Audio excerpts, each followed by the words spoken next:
Hello, I'm Matt Galloway, and this is the Current Podcast. I want to congratulate Donald on a decisive victory last night. I look forward to working with President Trump once again to strengthen North American economic opportunities for the middle class, to grow our economies in ways that make us competitive around the world, to protect North America from the many, many challenges that exist around the world. That's Prime Minister Justin Trudeau speaking yesterday in Ottawa. He said that his government had been preparing for this moment, but given some of Donald Trump's promises on the campaign trail, there could be some very real challenges for Canada over the next 4 years. Bruce Heyman served as U.S. Ambassador to Canada under President Barack Obama. Bruce Heyman, good morning. Good morning. During the election campaign, you called the potential return of Donald Trump, these are your words, the greatest threat to the Canada-U.S. relationship. What worries you the most with him as president? So in some ways, it's existential because everything he believes and the approach he's taking is goes to the theme, Make America Great Again. It's all about America, America first and last. And so all of the various policies that he talks about are in that vein. And so first and foremost is bring manufacturing and jobs back to the U.S. And part of the model that Donald Trump has for that is imposing tariffs on all imported goods around the world. And he found a lane to do that during his last administration where he did that with steel and aluminum, but he could apply that more broadly. That in and of itself, and that's not the only thing, but that in and of itself could damage the bond that we have with a well over 25 years of free trade existing between our two countries. When I say free, we don't trade free. It's not, you don't buy something for free, but it's free of tariffs. It's free of tax. And it smooths the ability for us to trade with each other and between each other. Would that necessarily be that much different than, I mean, the idea of America First is not restricted to Republicans. And during the campaign, there have been several reports warning about protectionist policies coming from both Democrats and Republicans. So is Trump that much worse for the Canada-U.S. relationship than Kamala Harris would have been? Extreme.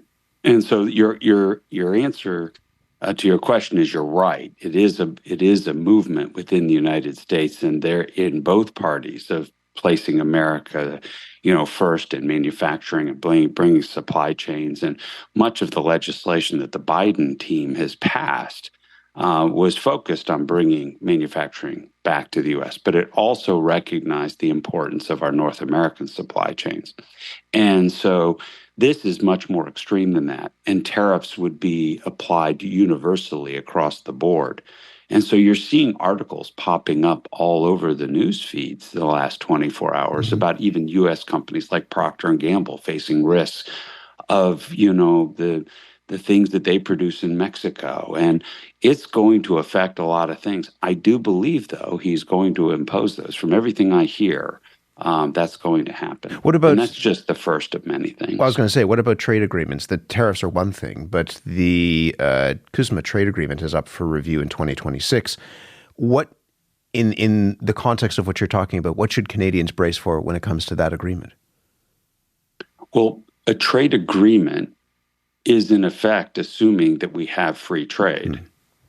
And if you put tariffs on everything, in my conversations with large corporations, they'll say, well, everybody's talking about this renegotiation in 2026 or even review. It's not even a renegotiation, right. But trust me, it will be if it's even in existence. Because if you impose tariffs, then de facto, the trade agreement is non-operable and it isn't working. And so what are you going to do? Take them to court over it and, use the dispute mechanisms in NAFTA or the USMCA or CUSMA to go against Donald Trump? Well, good luck. I mean, he'll say, bring it on. So the reality is this is so highly dangerous to the Canada-U.S. relationship because let's just take it away from that completely, the tariff itself. And if you're a company that you're thinking of putting a plant in Mexico, Canada, or the United States, And this is all pending out there. You don't even know how it's going to work out. You don't know how this trade negotiation or review period is going to take place. What would you do if you were to choose? Do I choose Ontario or Michigan for that next plan? And the implications may be, if you're at a board of director level or a CEO or chairman level, you say, I don't want to take that risk. Let's just put it in Michigan and we'll, it's not that I don't like you, Canada. It's just that the president has now said that this is all in jeopardy and I can't afford to do that to the company. Danielle Smith, the Premier of Alberta, said during the campaign that there was perhaps some hope that a Republican president might be an opportunity to reopen a conversation around, for example, the Keystone XL pipeline. During the campaign, Donald Trump said that on day one, he would, in his words, drill, baby, drill. If you are in the resource sector in this country, do you think there are not threats, but opportunities under a Trump administration? So I think throughout all of this, there are going to be amazing opportunities for Canada. And you're going to have to look for your lane where those opportunities exist and negotiate those out. Where do you think they might be? Well, there are places where the U.S. needs, not wants, Canadian resources and goods.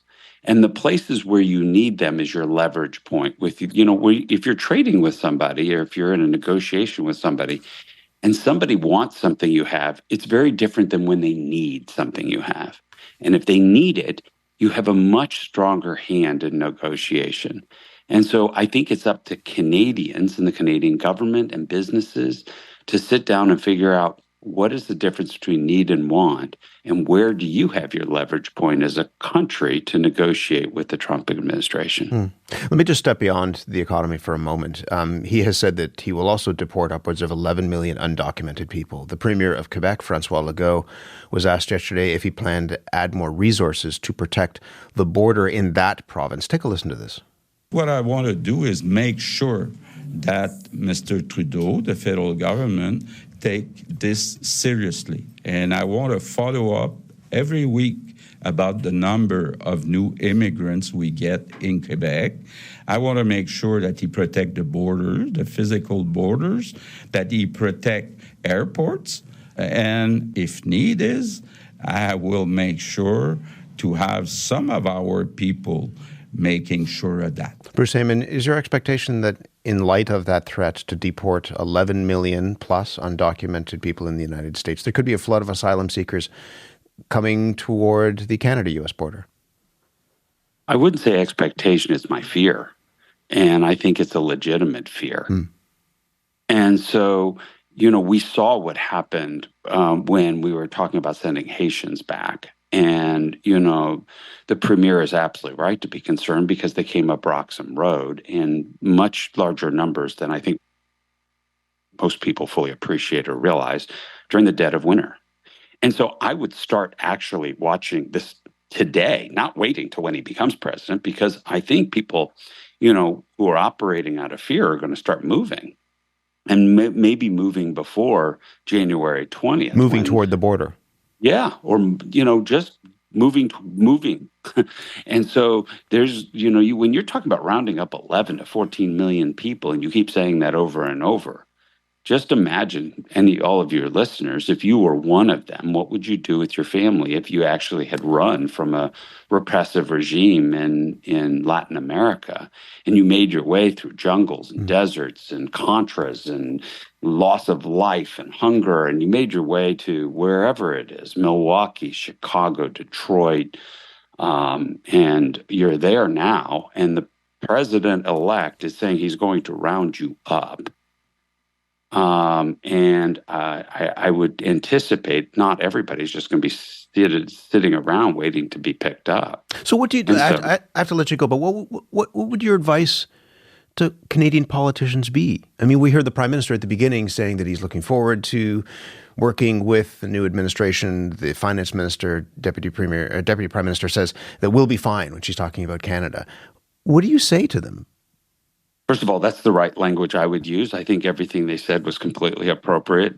Day one into after post-election period, and it's the right thing to say to your people. But behind the scenes, You have to start gaming out everything, gaming out the tariffs, gaming out an untold number of people who may be approaching your border, gaming out changes in environmental policy, gaming out a squeeze on you for when you're going to hit your 2% target on defense spending, and they're not going to, as Kelly Craft, former U.S. ambassador to Canada during Trump said just a week or so ago, said that's not working, the numbers you have put forward. So, I think you've got to game everything out.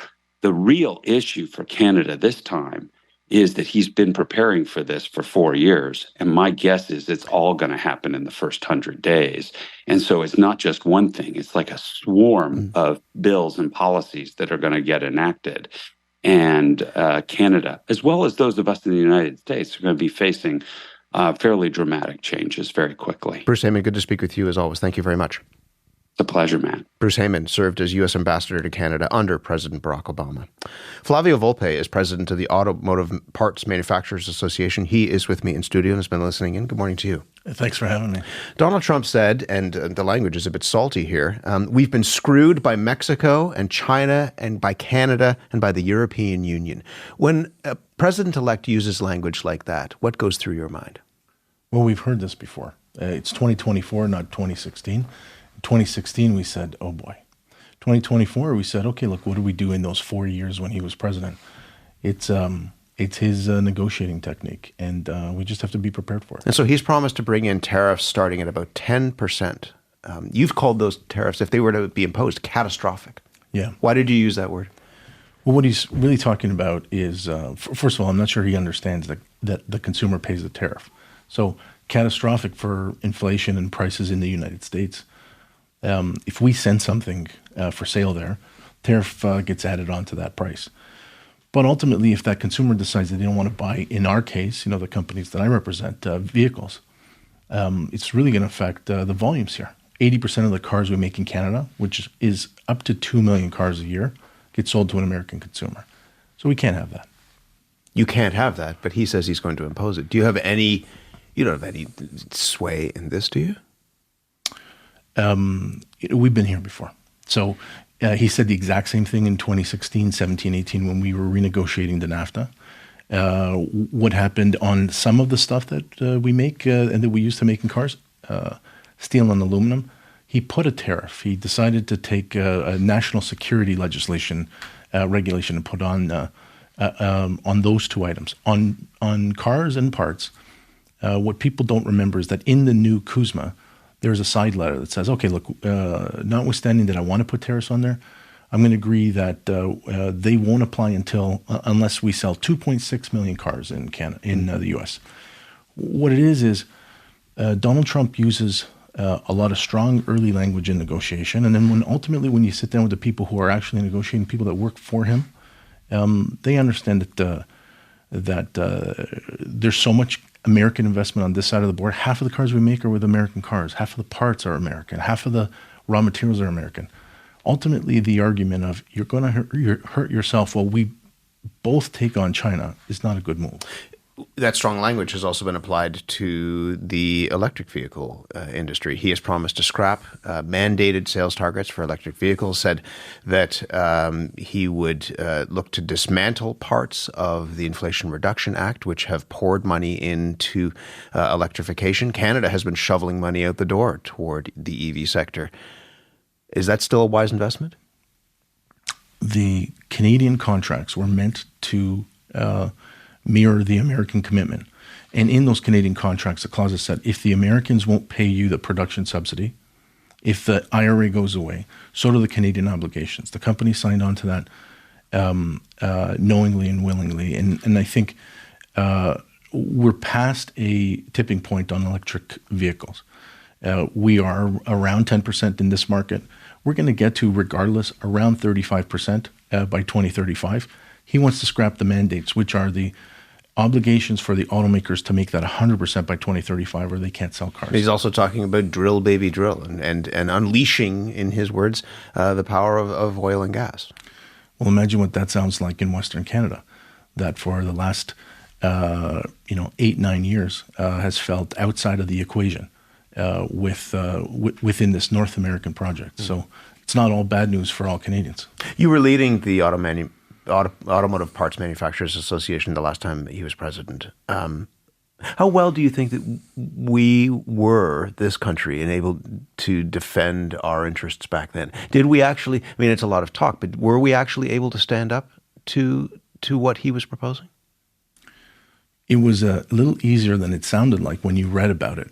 We sat across from his team, and we had, in automotive, more or less the same principles and objectives. So it was easier to turn around and say, hey, by the way, don't give us what we want. Take what you want. But it works for us. What he wanted was higher local content in the cars that are made here. More products from the U.S., more products from Canada. Worked for us. Sometimes you have to ignore the rhetoric and then turn around and really understand what he wants as his principle. I just wonder, I mean, Bruce Heyman was just on saying, don't ignore the rhetoric, that a lot is going to come in the first 100 days. You need to buckle up. Is your seatbelt done up? Yeah, I think Bruce has got a wider societal look at this, and certainly not a lot of what he said was uplifting, but to the point.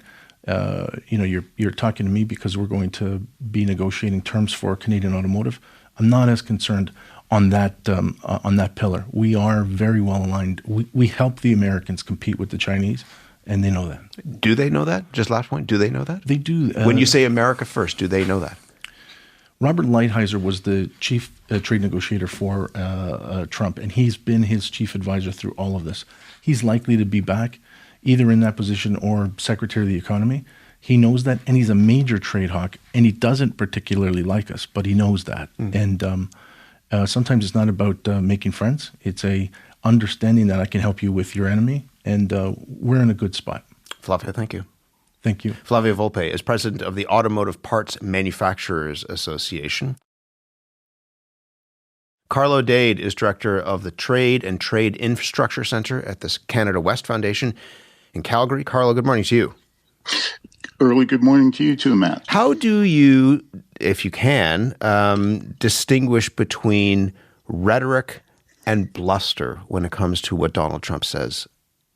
Well, this time around, as opposed to the first time, we have an administration coming in that's been preparing. Last time, folks were surprised to find themselves in cabinet. This time, those folks have been in think tanks, MAGA-affiliated think tanks, and other positions preparing to come back.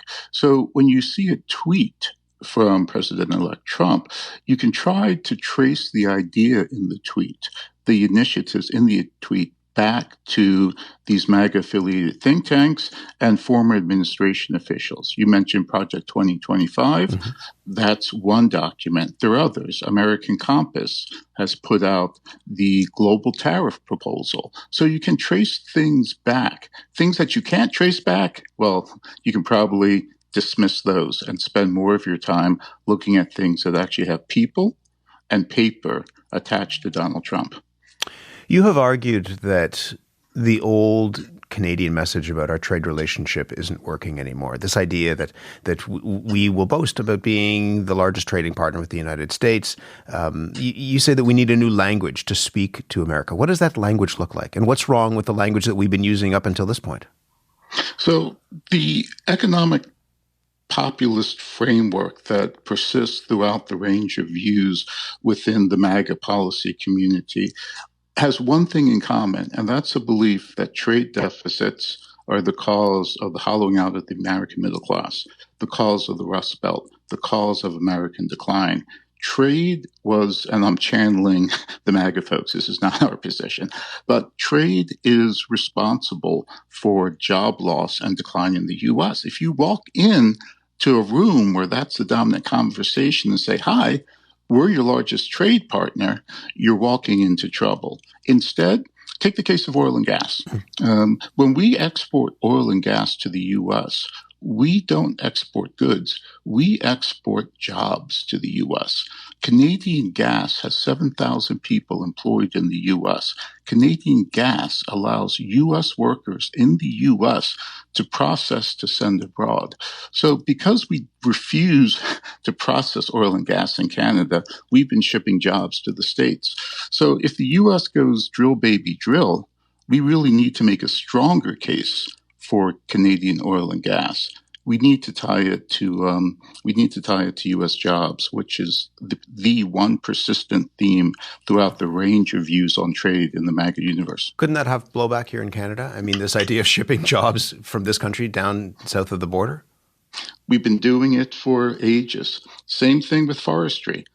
Forestry policies in British Columbia, coupled with the American tariffs, have resulted in massive investments by Canadian companies south of the border. So it'll be the admission of something that in effect has been policy or the result of policy in Canada. We also make ourselves uncompetitive with regulation, lack of productivity, and that ships jobs abroad. So I know it's a good question, but it's kind of what we've been doing, isn't it? I want to go back to that idea of the relationship, a special relationship, a trading relationship between these two countries. 70% of our exports head south of the border. And so if that's the number that exists right now, are we over-dependent on the United States? Do we need to rethink not just the language, but that concept of the United States being our largest trading partner? That was the awakening that we had in August of 1971 when President Nixon imposed a 10% surcharge on all imports into the U.S. And again, that's different than what's being proposed now. What's being proposed now is not a 10% tariff. It's something completely different. But anyway, 1971, it happened, and we've been struggling to diversify ever since. And the percentage has gone down a little bit since then, but not significantly. What's different about, it is a 10% tariff, is it not? I mean, isn't that what Donald Trump is proposing?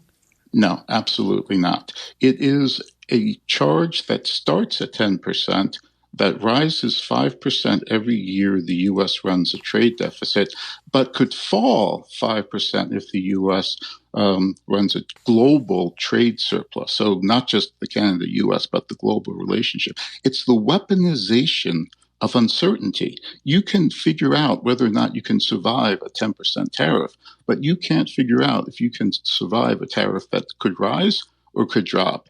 The goal is to force jobs and production back to the U.S., not to grant protection for a particular product or to force a change in behavior. This is something we haven't seen before, and this is why I think Ambassador Heyman was saying this is so potentially dangerous. We've seen tariffs, we survived tariffs. This weaponization of uncertainty is sort of a nuclear option in trade. And so what do we do finally in the face of the nuclear option? I mean, is there an argument for taking this challenge from the Make America Great Again, America First folks as a kick in the pants to reshore our own industries, Canada first, if I can put it that way? Or if that's not the answer, then what do we do? So this is what we have to figure out, and this is the mad scramble in the policy community. Our past formulations and frameworks have been dealing with things like tariffs or non-tariff barriers. But arguments like we export jobs is one potential area.